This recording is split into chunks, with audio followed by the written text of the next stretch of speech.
vamos dialogar sobre mim e sobre por que diálogos sociais. Camarada, que egocentrismo é esse? Mal começou um canal, malmente tem seguidores e já está falando de si mesmo? Eu compreendo que nenhuma informação é imparcial e desinteressada. Então é importante a gente conhecer a pessoa que fala ou o grupo que fala, para que a partir daí a gente compreenda da onde parte suas fontes, né, e seus métodos, e tenha uma compreensão melhor daquele tema. Não para julgar como bem e mal, bom e ruim, né, essas informações, mas sim para se compreender. E a partir daí, chocar com informações de pessoas que partem de outro lugar, de outros métodos, ou que também partem do mesmo lugar, dos mesmos métodos, mas traz outras questões, e se chegar ao mais próximo da realidade. Porque a ciência, o estudo, é uma fotografia da realidade. Você pega uma foto e você consegue perceber questões que muitas vezes no momento da vivência a pessoa não percebe. Mas também tem uma questão: se você não vive em um espaço parecido ou não esteve naquele espaço, você pode ter uma visão equivocada do que você viu na fotografia. E muitas vezes quem viveu e não viu a fotografia não percebeu coisas que na fotografia ela veria. Então é importante unir o estudo e a vivência. A ciência deve ser isso. Então, por isso que eu acredito ser importante conhecer, sim, a pessoa que fala uma informação ou o grupo que passa uma informação. Por isso que eu estou aqui. Então, quero convidar todos e todas a me seguir em todas as minhas redes, seja aqui no canal com Diálogos Sociais, abre parênteses, Jao Souza, fecha parênteses, na rede chinesa também o mesmo nome, e nas outras redes Jao Souza, Jao com L, Souza com Z. É importante a gente conhecer, sempre buscar conhecer da onde parte determinada informação. Podemos compreender uma informação sem conhecer da onde ela parte? Sim, mas eu também penso ser muito importante estar conhecendo seu ponto de partida. Então, iniciando o tema que eu me propus aqui a tratar, eu sou Jairlan, apelido Jao. Alguns parentes me chamam de Jai também. Então, apelidos podem ser diversos, né? Inclusive é um tema interessante para pessoas que estudam, que convivem com essa questão de bullying, questão de apelidos, né? Se quem queira dialogar sobre isso, o espaço está aqui aberto, disponível. Inclusive também convidar todos e todas a postarem seus conteúdos e me mandarem, me enviarem para eu ver, né? Para que a gente construa esse conhecimento juntos. Porque é importante não ficar tirando só coisas da minha cabeça, mas também a gente saber que existe uma coletividade construindo o conhecimento, seja nas redes sociais digitais, seja nas redes sociais das ruas. É importante a gente ocupar os dois espaços, né? No mundo de hoje é possível e é necessário ocupar os dois espaços. Então vamos ocupar, vamos à luta. Como eu já falei o meu nome, meus apelidos, sou um homem negro, né? Vocês percebem meu fenótipo, mas é importante pontuar isso porque eu já tive em espaços que me chamaram de branquinho, por uma falta de compreensão das pessoas do que é a questão racial. Muitas vezes, inclusive, é um desserviço quando as pessoas apontam a questão racial só como cor de pele, ou só como a ideia de ser mais claro ou mais escuro. Já esses espaços que eu fui chamado de branquinho era porque as pessoas eram mais retintas que eu, e por eu ser considerado ali o mais claro, eu era branco ali, sendo que não é assim que se constrói a questão racial. Essa não é uma verdade na realidade objetiva das coisas. Então, devemos compreender isso. Por isso que é importante a gente se colocar sim com a nossa identidade, porque identidade não é identitarismo, é um assunto também que pode ser dialogado em um vídeo próprio. E vamos seguindo, né? Eu sou nascido e criado na cidade do Salvador, capital da Bahia. Morei minha vida toda em bairros periféricos, ou seja, sou uma pessoa urbana, né? Vivi a vida toda em regiões urbanizadas e por isso que também tem determinados assuntos que eu abordo em meus vídeos, determinados assuntos que eu não abordarei por não ter nem vivência e nem ser de meus locais de estudo, né? Quando eu trago aqui nos meus vídeos, eu falo muito a partir de uma experiência de vida, através também de uma compreensão que eu fiz com o estudo, que é o que eu já falei da fotografia. É essa relação. Então, coisas que eu não vivi e que eu não estudo sobre, eu não falarei aqui no vídeo, mas estou disposto a colegas que vivenciaram questões, que queiram fazer essa parceria, a gente dialogar junto, estarmos aqui para fazer esse debate, né? Não um debate de confronto, mas um debate de trocar informações, né? Isso é importante, né? Isso é o que nos faz crescer, né? O conhecimento é criado dessa forma, em contato com os outros, as outras, e essa troca de conhecimento. Então, não vou falar sobre minha família de sangue, sobre essas questões, porque quem está se expondo aqui nas redes sociais, quem decidiu fazer essa exposição, sou eu, né? Eu decidi postar meus vídeos, falar sobre as questões que eu acho importante, tudo isso, uma decisão minha, não foi uma decisão dos meus familiares, nem de amigos, nem família religiosa, nem família de sangue. É uma questão minha, então quem deve se expor sou eu, não essas pessoas, né? Não devo expor essas pessoas. Então, sou candomblessista, Ogã do terreiro Ogumê GG. Não sou candomblessista desde a infância, eu vim me reconhecer Ogã depois de adulto que eu vim frequentar a religião por questões que aconteceram na minha vida, por caminhada. Então, uma pessoa que é desde a infância de uma família que é de determinada religião, ela tem uma percepção, eu tenho outra por ter chegado na fase adulta. Minha família, inclusive minha família não segue, a maioria está no cristianismo, e existem questões, né, sobre isso que a gente encara como as religiões de matriz africana, não só o preconceito, mas esse preconceito com as religiões de matriz africana é o racismo, porque o que parte do negro é ruim, o que parte do branco é bom. Sendo que hoje o cristianismo é frequentado por uma maioria de negros, mas ele chegou aqui no Brasil com os portugueses, com os brancos. E foi uma religião que se tornou universalizada através da Europa e não do seu surgimento no leste asiático. É importante a gente ter essa compreensão. Socialmente, a gente sabe do preconceito que a religião de matriz africana sofre, e eu fui uma pessoa educada a ter preconceito religioso, né? A ser racista. Nós somos educados para sermos racistas. Então, eu reproduzia muito o preconceito religioso, e hoje, as coisas que aconteceram em minha vida, eu me encontrei no candomblé. É através do candomblé que eu centrei a minha mente. Hoje eu estou numa universidade, agradeço aos grandes seres de luz, abaixo da grande energia criadora, e agradeço muito a minha Yalorixá, a todo o que circula essa vida religiosa.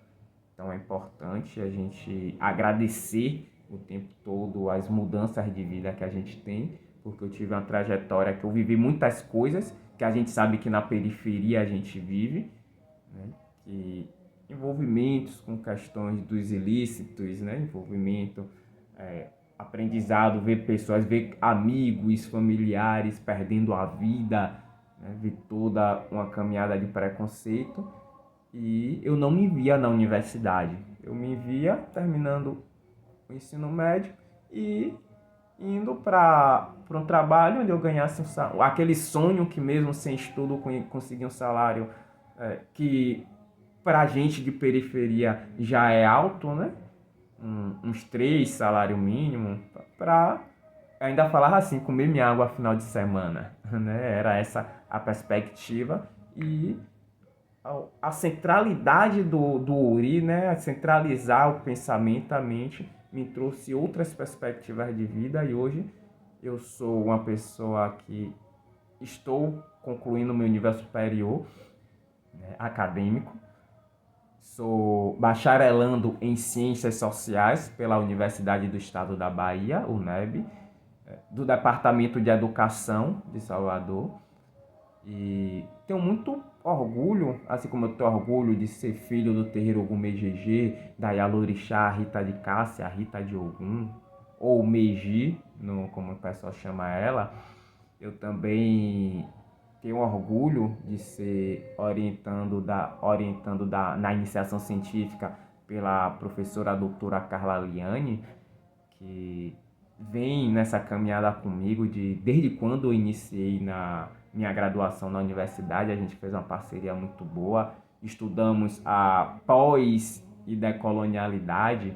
Eu faço parte do grupo de pesquisa Sankofa, que é um grupo que estuda sobre isso, né, a pós e decolonialidade, e agora estou numa trajetória de estudar a sociologia do trabalho, né, a questão dos trabalhos informais e trabalhos plataformizados.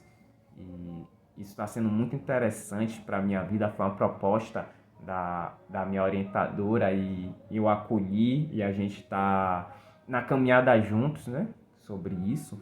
Mas também sou do grupo de estudos Ajaimô, né, do marxismo negro Clóvis Moura, com o professor doutor Fábio Nogueira, também, que é um homem negro. Também devo retratar que a professora Carla Liane é uma mulher negra. Minha Yalorixá, Rita de Cássia, é uma mulher negra, né? E o professor Fábio Nogueira é um homem negro, né? Então, estou cercado de pessoas que se compreendem como negros no meu convívio, e isso é muito importante. A minha Yalorixá, minha orientadora, o professor do grupo de estudos, e aprendo muito, né, também sobre a questão do marxismo negro. Inclusive, autores que eu utilizo muito, eu conheci não na graduação, mas nos grupos de pesquisa e de estudos. Então, essa questão do estudo acadêmico também veio construindo muito do que eu sou. Eu uno bastante o que eu aprendo na minha religiosidade, no meu dia a dia, né, com o que eu aprendo na questão acadêmica. Na verdade, o nosso dia a dia é tudo isso, né? Meu dia a dia é minha religiosidade, é minha família, que quando eu chamo família eu não falo só de sangue, eu falo família, são pessoas que me circulam, que eu vivo com uma quantidade grande de tempo e que a gente troca afetos, né? Sejam afetos positivos e negativos, aprendizados. Então, isso é meu dia a dia, é o que eu vivo na universidade. Então é importante a gente compreender que nosso conhecimento ele se dá com essa ideia do dia a dia, do aprendizado, do crescimento do dia a dia. Então, esse sou eu. E determinados assuntos vocês não me verão abordando, como eu já falei anteriormente. E vocês não me verão abordando questões de localidades rurais, porque não é uma vivência, mas eu posso estar falando de questões indígenas quilombolas, porque a decolonialidade traz isso. Então, exemplo, eu não estudo geopolítica, questões de guerras, mas eu falei sobre a questão que está acontecendo no leste asiático e em África, devido ao conhecimento que a decolonialidade e a pós-colonialidade me trouxe, né? Esse estudo. E a vivência de um homem negro. Então, eu posso estar abordando isso porque essa questão dessa vivência e esse estudo me traz a condição de conhecer um pouco sobre aquilo, sendo que eu não ia me aprofundar em outras questões mais voltadas a economistas, a geopolítica, como eu falei aqui, porque é outra área de estudo, são outras pessoas que compreendem isso. Porém, é importante a gente ter um cuidado. Um exemplo, as pessoas que se formam em direito, ela tende muito a defender a legalidade.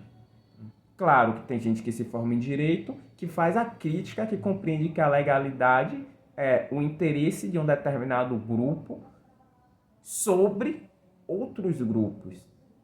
Então, nossa legalidade, ela reproduz sim os preconceitos que a sociedade transmite. Então, tem muita gente do direito que compreende isso, mas tem muitos que não, que defendem com unha e dente a legalidade, que tudo tem que ser pautado nessa legalidade. Assim como as pessoas de relações públicas também têm essa linha. Aí, por incrível que pareça, muita gente acha que as ciências sociais é uma doutrinação marxista, mas a maioria dos nossos professores e professoras são liberais de esquerda, são pessoas que defendem o estado de bem-estar social, inclusive muitas são antimarxistas. Muitos professores são antimarxistas. Mas dificilmente você vai ver um professor conservador. Né? Conservador no sentido dessa direita, né, de manutenção. E temos sim, né? Não vamos negar, mas dificilmente você vai ver um professor nessa linha. Geralmente os professores são mais voltados a esse keynesianismo, né? Esse liberalismo de bem-estar social, são que mais que a gente tem, mas a gente tem sim marxista, alguns, temos sim conservadores, alguns, e temos aqueles que em determinados assuntos são bem liberais, em determinados outros assuntos são bem conservadores.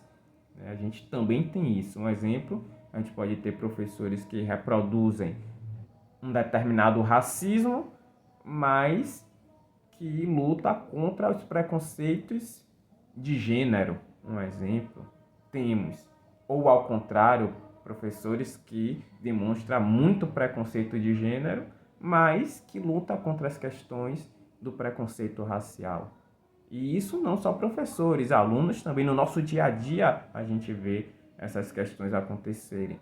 Então, por isso que é importante a gente escutar diversas fontes, buscar diversas fontes, porque muitas vezes uma pessoa que compreende de um assunto e fala bem um assunto, ela pode ser ruim em determinados outros assuntos. Ruim não no sentido de bem e mal, mas de mostrar que não tem aquele conhecimento, aquela vivência para estar abordando ou que ignora a existência daquela realidade.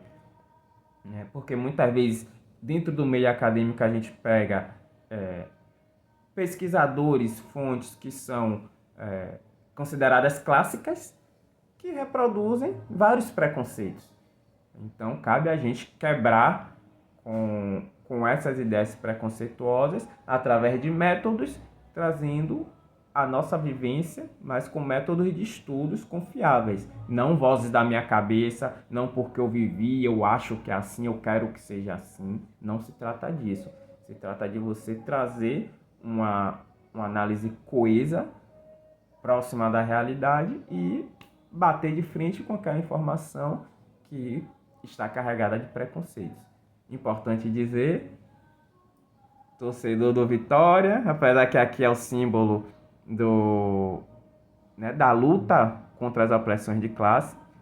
O vermelho representa o comunismo, o preto o anarquismo, mas também as cores do Vitória, né? Vermelho e preto, e você vê que é no formato do escudo do Vitória. E aqui foi a camisa da Brigada Marighella, que é uma torcida justamente que se formou para trazer essa crítica também de classes para o estádio. Atrás tem a silhueta do Marighella, o nome Brigada Marighella. Marighella que foi um grande revolucionário e torcedor do Vitória, como diz o grande Wagner Moura. no filme Marighella.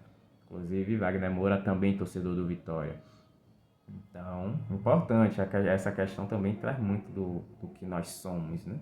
As coisas que a gente gosta. Eu gosto muito de futebol, compreendendo que o futebol também é utilizado politicamente. A gente está vendo aí a Copa do Mundo de Clubes, onde eles estão trazendo a cultura estadunidense, querendo universalizar aquela ideia que o centro do capitalismo, o país central da economia capitalista, que hoje está sendo superado, e aí é uma questão para outro vídeo, a gente até discutir dentro das ciências sociais e não da geopolítica, né, e não das relações internacionais. Eu falei até relações públicas anteriormente, mas relações internacionais, mas no sentido sociológico da questão.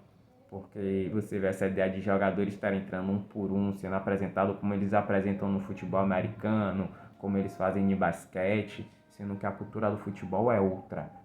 Então, eles querem transformar tudo em padronizado e com padrão do centro do capitalismo, e não pensando em algo mais próximo daqueles que realmente gostam daquela determinada esporte ou arte, né? Diversas questões. Vimos também aqui a questão das arenas, né? Antes tínhamos o estádio, que todo mundo pagava o mesmo valor e assistia junto, e quem chegasse primeiro ocupava determinado espaço. Hoje a gente tem as arenas, que você divide por setores, quem paga mais assiste nos melhores locais. Tem os camarotes, que muitas vezes gente que nem gosta de futebol paga só pelo status de estar em uma arena e de estar bebendo naquele local que o ingresso é caro. E você cria essa diferenciação, né, de indivíduos também dentro do esporte. Então, é importante a gente compreender que essas coisas existem e que elas são utilizadas, o chamado soft power, né? Como a gente fala, o K-pop é o soft power da Coreia do Sul. Assim também eles utilizam muito soft power, e futebol também é um soft power. Então eu já misturei muito, né, aqui do próprio diálogo social, dessa ideia da minha questão, porque é muito essa mistura mesmo de quem sou eu e o porquê, essa escolha de nome, essa escolha da página, né? E vocês entenderem até essa questão. Exemplo, eu estou gravando aqui, tá diversos sons de fundo, porque eu não tenho os equipamentos para abafar som, né? Moro em um bairro periférico, então você vai ver os vizinhos escutando os sons, e muitas vezes a gente não faz as coisas para a gente se divertir, mas a gente tem que mostrar para o outro que a gente está se divertindo. Nossas escolhas é para mostrar para outras. Muitas vezes a gente quer determinada coisa, mas a gente, por julgamento de outras pessoas, deixa de fazer aquilo, né? E não porque a gente compreende que aquilo é errado, porque quando a gente compreende, pô, eu quero, mas isso aqui é errado, é uma coisa, mas eu quero, mas, pô, se eu fizer isso, não sei quem vai me julgar, a sociedade vai me julgar. Então, perceba o problema. É um assunto que a gente pode discutir em um outro vídeo. Acho importante trazermos essa discussão sobre o curtir para si, curtir para o outro, e muitas vezes essa questão da música é isso, né? Eu não quero botar uma música para eu escutar, então boto na altura que eu tô bem ali fazendo minhas coisas em casa, não. Quero botar um som para meu vizinho escutar que eu tô escutando o som. Bom, meu vizinho tem que achar que eu tô bem, que eu estou feliz. Muitas vezes eu tô chorando no banheiro, mas meu som tá lá alto, eu tô escutando, e meu vizinho tem que escutar. Se eu gosto de um ritmo musical, meu vizinho tem que escutar também. Ele é obrigado, ele tem que escutar, porque eu tenho o direito de escutar meu estilo musical, sendo que todo desrespeito que eu estou fazendo com o vizinho eu ignoro, porque eu gosto. Então ele é obrigado a gostar, e não é desrespeito, porque se ele não gosta, o problema é dele, ele que é ruim, ele que é uma pessoa que não sabe de nada, que não tem gosto bom, né? É assim que, infelizmente, as coisas são vistas. E a gente pode fazer um vídeo só sobre isso. Acho interessante. Então, eu estava pensando em gravar esse vídeo há muito, mas vizinhos com som alto, né? Aqui período de festa, né? Festas juninas. Eu também não tenho os equipamentos de iluminação, então gravar de noite às vezes fica ruim por causa da iluminação em si, né? Como o vídeo fica. E também tem minhas questões pessoais, né? Como eu falei, eu sou bacharelando, então tenho que fazer minhas atividades acadêmicas, né? Assim como também sou candomblessista, então tenho que fazer minhas atividades. E tem minha vida pessoal também, né? Minhas relações com as pessoas que circulam meu caminho.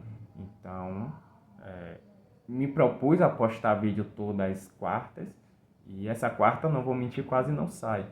Mas fiz esse vídeo agora, mas me programei, estou fazendo, porque penso que é importante, como eu falei, conhecer quem sou eu para entender toda essa partida, né, e compreender a página. A ideia de diálogos sociais vem disso, né? Do diálogo. É isso que a gente está fazendo aqui, conversando. O diálogo, a conversa, a troca de conhecimentos. E questões sociais, como eu falei, a própria questão do racismo, eu não vejo por que ninguém fala que meu nariz é feio, porque minha cor é feia. Não é isso, até porque como eu convivo com pessoas minha vida toda negras, raramente eu vivi com pessoas socialmente brancas, porque não é, como eu já falei aqui, não é uma pessoa de pele clara que na minha compreensão ela é branca. Então eu vivi pouco racismo direto que eu compreendi. Aconteceu uma situação no mercado comigo, que o segurança veio, mas aconteceu pouco. Aconteceu algumas vezes, eu posso pontuar algumas vezes, mas aconteceram poucas.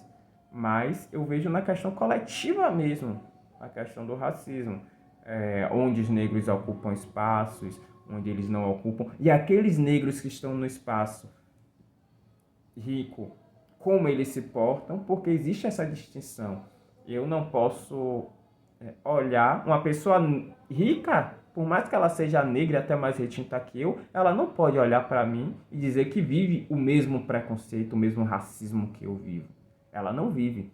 Ela sofre sim racismo. Não vamos dizer que o negro rico não sofre racismo, ele sofre sim. Tanto que muitos percebem e fazem as críticas nas redes sociais.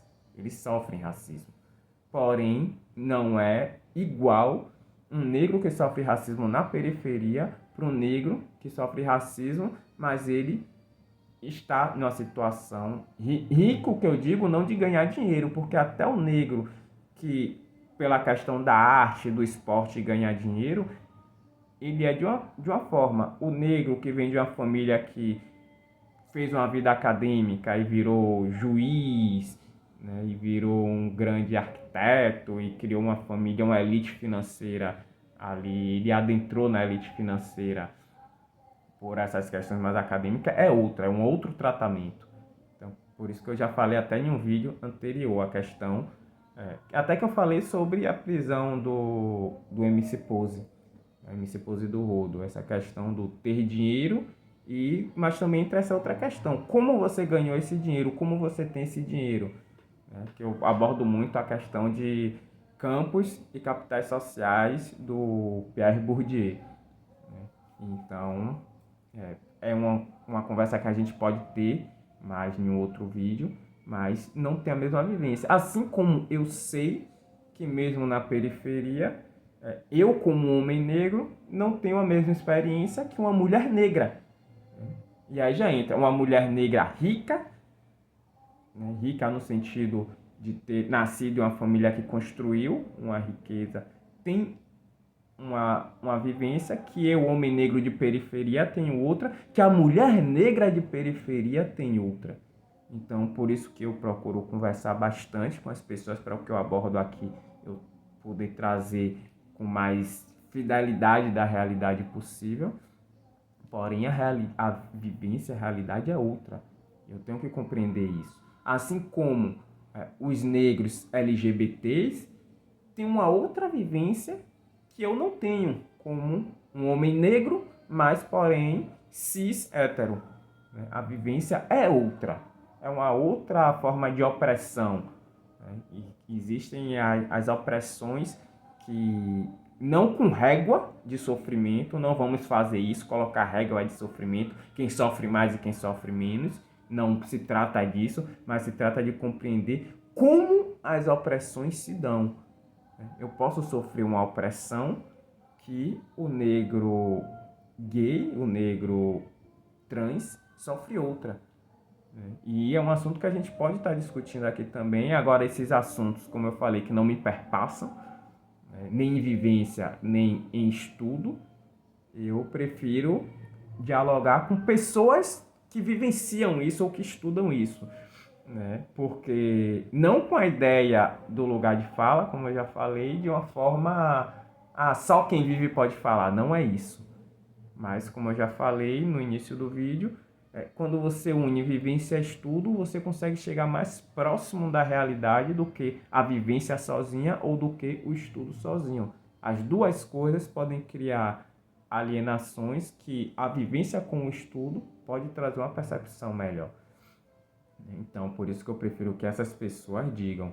A questão racial em si, eu posso falar mais, como eu já falei, a decolonialidade e a pós-colonialidade me traz esse arcabouço, a vivência de um homem negro, um homem periférico, me traz essa possibilidade, o próprio estudo do marxismo negro, através de diversos autores e autoras, me traz essa possibilidade, porém, para falar da questão de gênero, eu falo mais superficial, mas as mulheres devem falar mais sobre isso, como a questão dos LGBTs.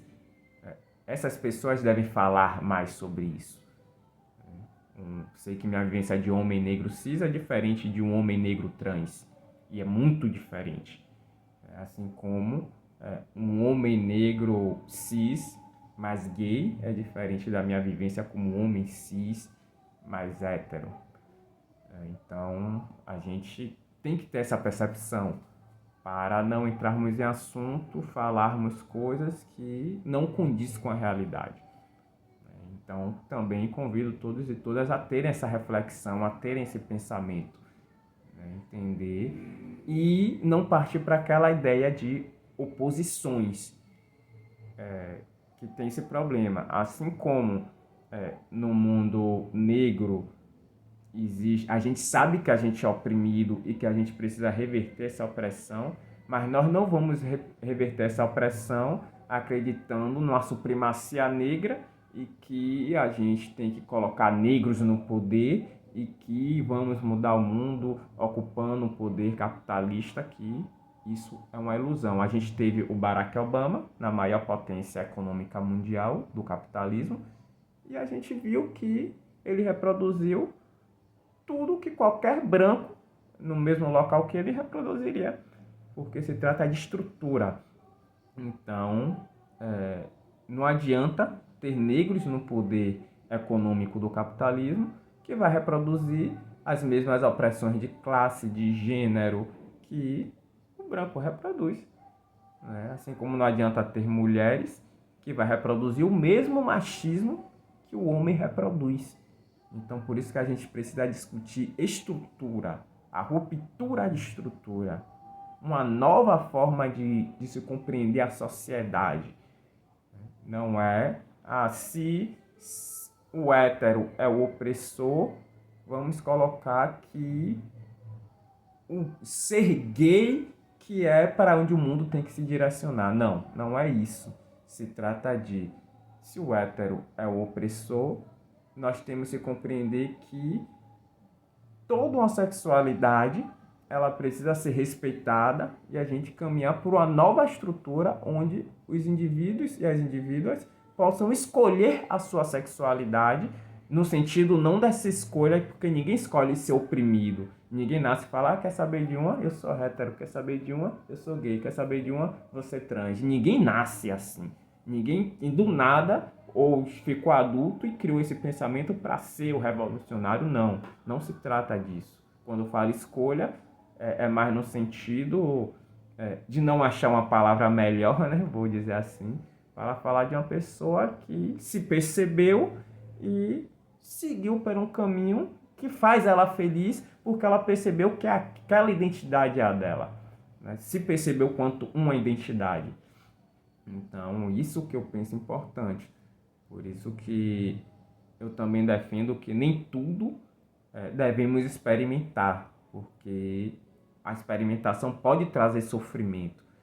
Quando a gente decide ser algo ou decide fazer algo, a gente tem que ter total compreensão que a gente deseja aquilo e não estamos nos forçando para nos enquadrar em uma sociedade. Assim como nossa sociedade tem pessoas gays que lutam contra si mesmos para responder à sociedade, também tem aquelas pessoas que têm relacionamentos gays que elas não desejam mais porque eu preciso romper com tudo que o sistema diz que é, então preciso ser o que não é, preciso romper, e vai sendo o que não é do interesse dela. É mais para também os dois sentidos. Você quer dar uma resposta social, seja na luta contra ele, seja na luta para se adequar a ele, mas nos dois você não vai encontrar felicidade e você vai ser oprimido subjetivamente. Aí é uma ideia mais da psicologia, creio que outro assunto que a gente pode debater, uma galera da psicologia a gente pode estar debatendo junto, mas os dois é problemático. É importante você criar realmente essa casca, entender quem é você e fazer aquilo que eu quero experimentar, porque eu desejo experimentar algo meu. Eu acho que eu só vou estar bem quando eu fizer isso aqui, perceber se isso realmente é o que eu busco para a minha vida, e a partir disso você vai se encontrar, né? Vai perceber. Então, é um vídeo que não é nem tanto de conteúdo assim, é mais uma conversa, né, minha com vocês, com a galera que me acompanha. Espero ter respondido aí muitas questões. Espero também não ter sido chato, não ter ido por um lado que não deveria ter ido, que vocês não vão gostar muito, mas penso ser importante tudo o que eu abordei, né?